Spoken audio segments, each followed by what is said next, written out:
refer one sentence to what Jesse said, that if you listen to Polish nationalists, to Polish illiberal authoritarian nationalists, you obviously hear about the need of politics of building honor, about Polish victimhood, and so on. Everybody heard us, Germans, Russians, European Union, Brussels, and so on and so on. I think that this sense of victimhood and illiberal nationalism are the two sides of the same coin. Everywhere, not only in Serbia, but in Russia, in Poland, in Hungary, everywhere. Yes, I agree. I was asked to tell you a story of some Polish politician who radically changed his view, turned from authoritarian to democrat, to the opposite.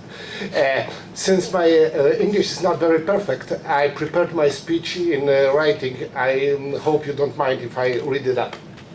And let me tell you about a Polish politician who is widely known in our country, but few people have heard about him abroad. His political career and ideological evolution demonstrates the value of liberal idea even for those who initially opposed it and considered themselves enemies of liberalism. He is a perfect example of someone who in the beginning was an opponent of liberalism, but in the end of the day adopted the liberal idea and joined the liberals in political practice. The name of this man is Roman Giertych. He started out as a representative of far-right, nationalistic, extreme and anti-liberal right. It was also with his family background and tradition, because his father, Jędrzej Giertych, in pre-war Poland was one of the leaders of the Nationalist Party. During the war he fled to England, after the war remained in exile in London. His son Maciej, a scientist, biologist, returned to Poland in the 60s. In Poland he was close associate to Polish bishops and was well known, was active in church circles, Catholic circles. His son Roman in late 80s revived a pre-war nationalistic organization called Wojciech Polska. We can translate it to all Polish youth. It was a well-known organization in 30s in Poland, in pre-war Poland. Was known for its anti-Semitic activity. It was responsible for anti-Jewish harassment and persecutions in Polish universities in 30s. It was responsible for racial segregation in Polish universities, so-called school desk ghetto. It meant that Jewish students weren't allowed to sit at the same desk with the Catholic ones, and they had to sit separately. And even if Roman Giertych didn't want it, had no intention to revive this practice, he didn't mind the name of the organization and re-established the All Polish Youth as an association, and he became the first leader or president of this All Polish Youth Association. The organization's program states that it opposes liberalism, relativism, and the ideology of tolerance, so-called tolerationism. It of course opposes the European Union, and it was against Poland's accession to the EU. Next, Roman Giertych took part in founding an ultra-conservative Catholic party called the League of Polish Families, which ran the elections, and in 2001 Giertych became a member of parliament, and in 2006 he was the leader of the League. That same year, his organization was part of the right-wing coalition, and Roman Giertych became Minister of Education in Poland and Deputy Prime Minister of the Polish government. The answer to his appointment as a minister was a wave of student protests all over the country. And I must say that the protesters' fears and concerns were fully confirmed. Indeed, Roman Giertych, under Roman Giertych's leadership, schools were subjected to ideological control. The required list of readings was modified. The books that taught skepticism and critical approach to tradition were removed, while works of, for example, the Pope John Paul II were added. The minister fought against human rights education programs, claiming that their goal is to promote homosexuality among students and pupils at schools. Students were subjected to military-style discipline, and they had to wear uniform school clothes, school attire. When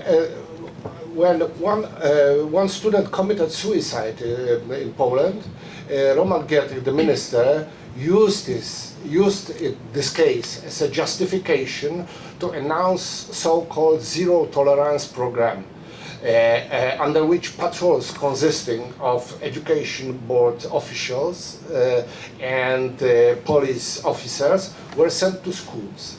Giertych explained that it was his way to combat aggression among children. That you can imagine what kind of politician, what kind of ember he was.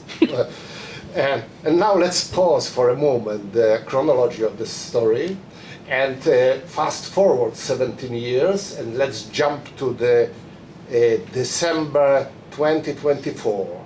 Here's an excerpt from an interview with Roman Giertych in Gazeta Wyborcza, my daily, in which Roman Giertych says, 2024, he says, "1/3 of our society is always fanatical, and it is Eastern-style fanaticism.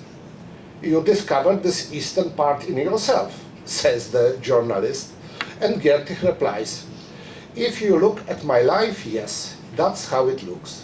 I have intellectually freed myself from the errors that have their roots in Moscow-style Russian thinking. I have freed myself from anti-Semitism, nationalism, fanaticism, and above all, from the error of viewing the role of the Church as part of the Polish state. I am truly sorry. I mean that sincerely. I am sorry that so many people, myself included, led by mistaken ideology, have embraced ethnic nationalism." Amazing. This is the same man who 2 decades earlier ordered children at schools to read the Pope's works and wear uniforms. Yes, it's him.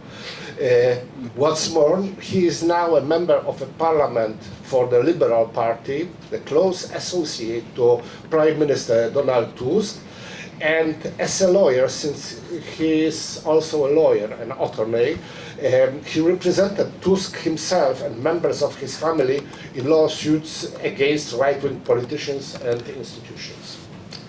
So, what happened to make Giertych change his views so radically? Of course, it was not a process. It took many years. But you can point a the specific moment that served as a trigger. It happened in 2006, when Jarosław Kaczyński decided to organize a provocation to destroy one of the 3 parties in the ruling coalition and to imprison on corruption charges its leader, one of the deputy prime ministers, Andrzej Lepper. Kaczyński tried to persuade Maciej Giertych to participate in this provocation. But Giertych anticipated that he will be the next in line and refused. This led to fall of the government and to the early elections in 2007. Elections lost by Kaczynski. Kaczynski returned to power in elections in 2015 and ruled for 8 long years. During that time, Justice Minister and Prosecutor General Zbigniew Ziobro, the same man who till last week stayed in Budapest as a political refugee, tried to put Giertych in prison by accusing him of committing economical crimes, different crimes. To neutral observers, it was obvious that the intensity of the actions against Giertych went far beyond the standards, the standard practice. It looked like private political vendetta conducted by Kaczynski and his people, who considered this lawyer a personal enemy and a traitor. However, they tracked him down as far as Italy and made the Italian police Carabinieri search his house in Italy in 2020. However, Polish courts refused to authorize his arrest, Giertych's arrest, and after Kaczynski was removed from power, Giertych was cleared of all charges. In 2021, the European Commission cited the Giertych case as an example of a violation of the rule of law in Poland. Many years later, Giertych called Kaczynski killer, and recalling the time when they were in the government together, he said in a press interview, "I realized that Kaczynski was heading toward dictatorship. Power is a drug. Some people cannot resist it.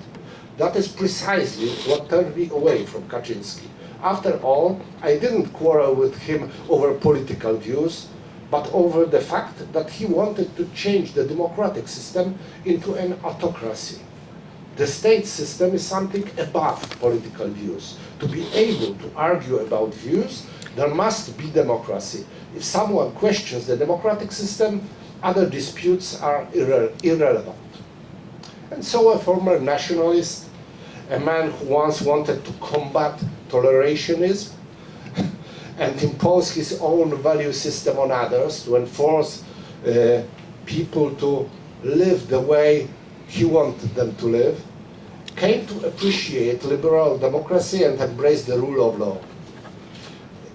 The key to this transformation was a sense of threat and viewing authoritarian power from the perspective of its potential victim, even not potential, because he really was persecuted. Supporters of authoritarianism always assume that they will be the ones who set the rules and impose them on the others. They never expect that they themselves might fall prey to the system that seems so appealing, attractive to them. By the time it becomes clear to them, they figure it out, it is usually too late. Thousands and millions of victims of various dictatorships in history have learned this. The exceptions are the ones who woke up in time. One of these lucky exceptions is Roman Giertych.